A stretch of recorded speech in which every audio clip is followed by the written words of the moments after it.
Former Vice President Dick Cheney has died at the age of 84. Fox's Brett Baier takes a look back at Cheney's long and often controversial career. So help me God. Congratulations, Mr. President. He was one of the most polarizing political figures in recent memory, a hero and patriot to conservatives, a villain to liberals. Serving under 4 different presidents, in his last job, Dick Cheney became arguably the most influential vice president in American history. He was born in Lincoln, Nebraska, January of 1941, into a family of 5. After Cheney flunked out of Yale, as he would put it, he finished both a bachelor's and master's degree in political science at the University of Wyoming.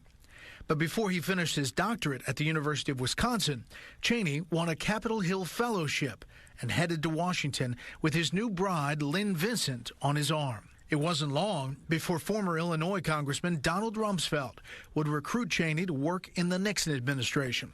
Cheney quickly rose in the ranks. Then at 34 years old, he became President Gerald Ford's chief of staff.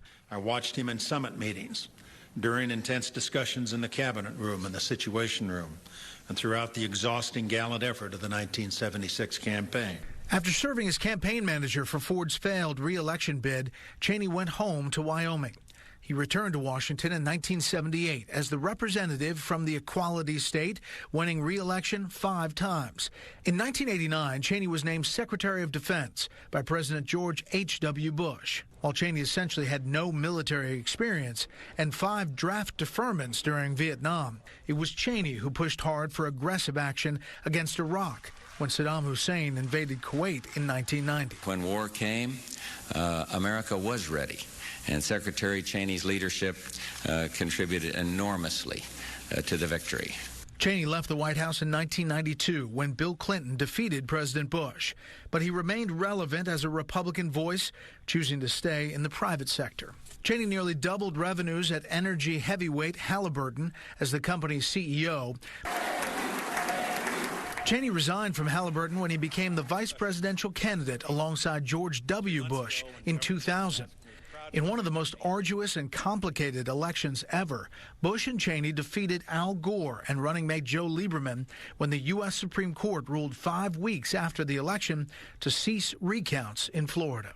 We will always understand the pain of their families, and our nation will forever look with reverence upon this place where their lives ended. Cheney's leadership was put to the test less than a year later, 9/11. The vice president was forced into the White House bunker, helping make the call to shoot down any aircraft deemed a threat in American airspace. Vice President Cheney was a key player in the White House's War on Terror campaign. In the prism of post-9/11 and after unheeded warnings to Iraq's leader Saddam Hussein, President Bush ordered the launch of Operation Iraqi Freedom in 2003. 6 in 10 Americans say they feel it was a mistake to go to war. What do you say to those people? We were elected to do a job and to do what we think is right for the country.